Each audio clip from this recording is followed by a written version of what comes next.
How's it going, guys? Oddly Unorthodox back again. Back on the Total War 3 today. I have got a little bit of darker and darker content to come up later on in the week, but I'm going to edit that later. So, I found a 2v2 battle. I decided to play a race you guys haven't seen me play on this channel before. A bit of the Dwarfs, why not? So, I noticed I was playing against a Dwarf and a Tomb King, and in all fairness, my immediate response was I expect a sort of Screaming Catapult cannon type build from my opponents, or even sort of Bone Giants, Ushtabi with great bows, just something like that. I expected quite a ranged front. And I had a Vampire Coast teammate who joined very late and loaded a preset, so I didn't really get a chance to look over his build. He sort of joined in and readied up, and I was already ready.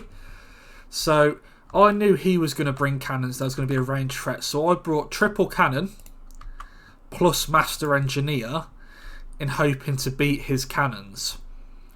Now the good news is I realised that I had 3 cannons to his 2, even with his Master Engineer.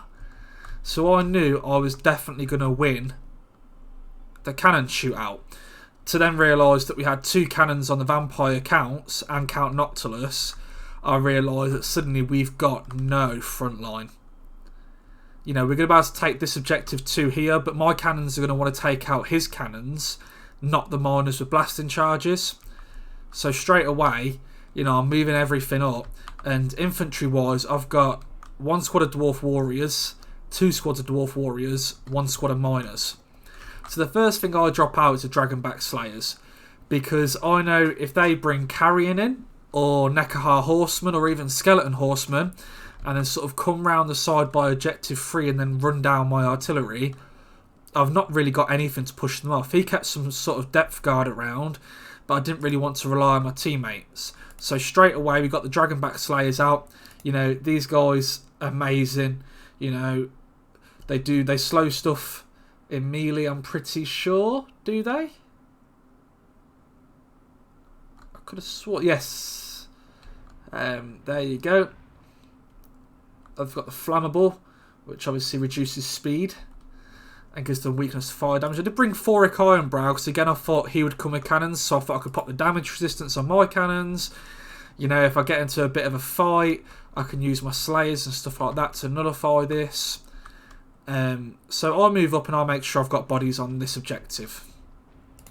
Count Noctilus is getting worked by the cannons, but that's not really my problem. He shouldn't be that close up to be targeted by them. So we start getting our cannons up and ready, and you know, we start pummeling into his cannons. You know, you can see we're getting the shots in, starting to do damage. He didn't lose any cannons yet, but you know, I'll definitely win this sort of cannon duel, especially with the help of more cannons from my ally, which I didn't really expect. If I knew he was going to bring double cannons, I probably would have brought maybe 1 cannon and not the Master Engineer and gone more bodies. But you know, you can definitely see that we're winning the cannon fight. You know, we're starting to get some damage put down on them. Quite relentless. You know, I'm using the Master Engineer. You see, kind of get destroyed there to give mine the ability of entrenchment, so I'm getting more damage. Damage resistance, as you can see, Rune of Negation put on there to stop them taking as much damage back from their cannons. And I can't express this enough. His 2 cannon squads seem to be hitting other cannons. In my opinion, if you're going to try and shut down a cannon, you want all cannons shooting the same cannon. You know, you want to get as many shots into that as soon as possible to take it down. You know, these are already down to 2 cannons, about to go down to 1. You want to break one and then hit the second one. So, this leaves you in a bit of a precarious situation. This victory location 3 is done. I could not muster enough forces yet to take it. As you can see, I'm starting to bring out Longbeards and Quarrelers. My personal idea is I wanted to rock up to point 2, set my artillery up, set a big beefy line with a gun line behind it. I'm talking Thunderers, I'm talking Quarrelers, I'm pretty sure I've got some Bugman's Rangers. You know, I want to sit, have that beefy front line. I've got Longbeards to mix in with the Warriors just to make them even tougher to deal with. Get that real beefy leadership, you know. You can see Quarrelers coming in, more Longbeards coming in, Thunderers are already here. You know, I'm starting to build up quite a nasty front line because I know he's going to try and flank. He's got to deal with the cannons because he knows he can't win the cannon fight. His dwarf's been out-cannoned. And that's you know, not a good thing on our side because we've got 5 cannons in total, and I'm pretty sure I looked after my teammate brought an additional 2 carronades to summon. Completely overkill on the artillery. As you can see, he lets himself get blasting charged, which not a great move, but I suppose at least he took it for my units.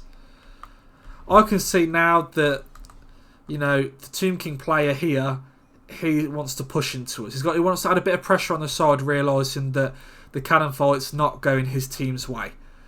And now the cannons are going to be ripping into his other squad. So let's fast forward a little bit. You don't need to see all this nitty-bitty grit. It's a lot of moving.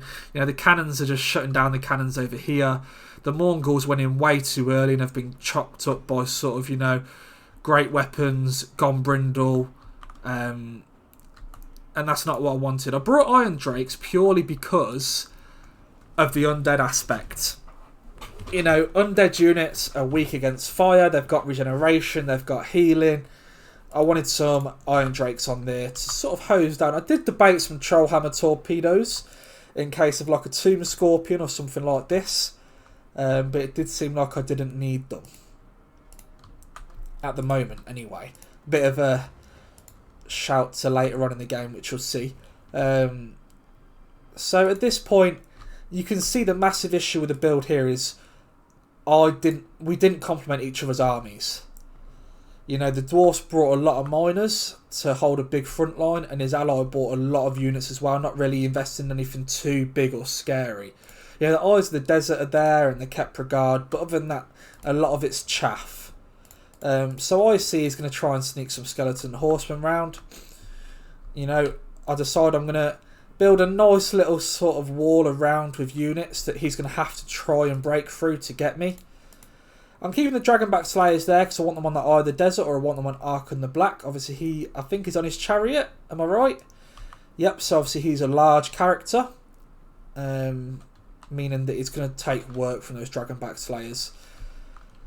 But the whole issue of this army is there's 2 armies that specialise in range, and you can see he's brought a 3rd carronade on already. So now we've got 6 cannons on the map. That, you know, yes, we've won the fight there, but now my cannons, I tried to get, you know, I've got some kills on the Ulfar's Rangers. I've got them just purposely trying to shoot expensive pieces of infantry. You know, Count Noctilus has been marked. You know, I've got my Dwarf Warriors. I should have ran the miners up to sort of help his infantry. But I was sort of, you know, happy I had Dwarf Warriors. It's going to take a while for them to break through them. I do take a blasting charge there, but better on them than sort of my Dragonback Slayers. We moved the Iron Drakes up because they're such a fun unit. I just wanted to get them out. The Thunderers have come. Now, a big thing about playing the Dwarfs is if the enemy had brought 3 squads of carrion, our cannon games would have been over at the start. But he brought these 1 squad of carrions over quite late, and I've got amazing fire arc in between these Thunderers, and I had these Quarrelers looking for him as well, plus a 4 squad of Quarrelers. So it doesn't matter where he would have put the carrion, they were just going to get shot to smithereens. He's now investing in this fight in the middle, but I still want to keep a squad of miners here just in case those skeleton horsemen come round. We charge the Dragonback Slayers in before we get a bit of a burn on these Dwarf Warriors. And then we decide we want to roast these, really. You know, we want to get on that sweet undead. So we wait here. We do hit our skeleton warriors a little bit. But then I realise I want the big prizes. So I burn into these 2 squads of infantry here, just absolutely roasting them. And they just break. You know, the Longbeards here are not going to break quickly. I love Longbeards purely because they're just so hard to get rid of. You can see that the carrions are now gone, and they didn't manage to shut down. They managed to kill not a single cannon on there, not one on there, and then the injured one, if I can click it, has got 1 cannon left. As you can see, he started to bring up his cannons again. He resummoned them, but straight away, you know, we notice in a second, and there you go. You see, we switch straight back onto his cannons, and they're going to start getting pummeled again. You know, he's just brought them out. He's paid the money for them, and now he's taking losses on. Now I push. The problem that we've had this whole game is now my cannons are able to do what I brought them for, but a big issue is I need to now get up there.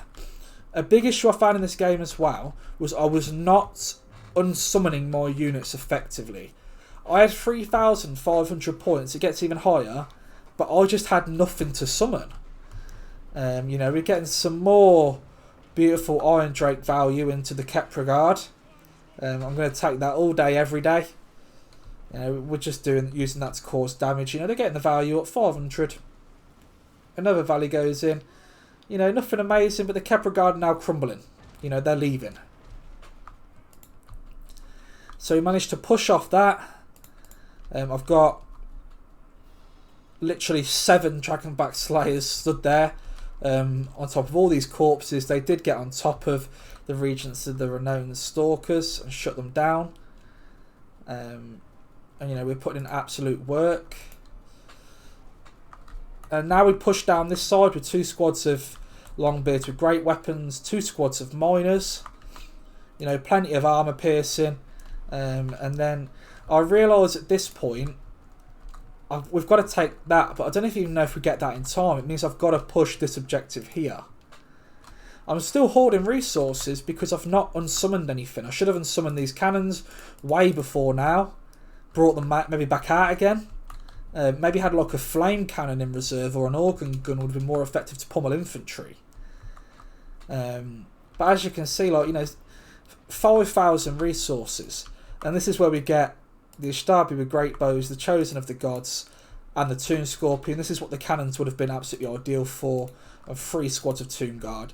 You know, plus what's already on this point, I would have to send so much down there to try and wrestle the point, and I still wouldn't get it in time.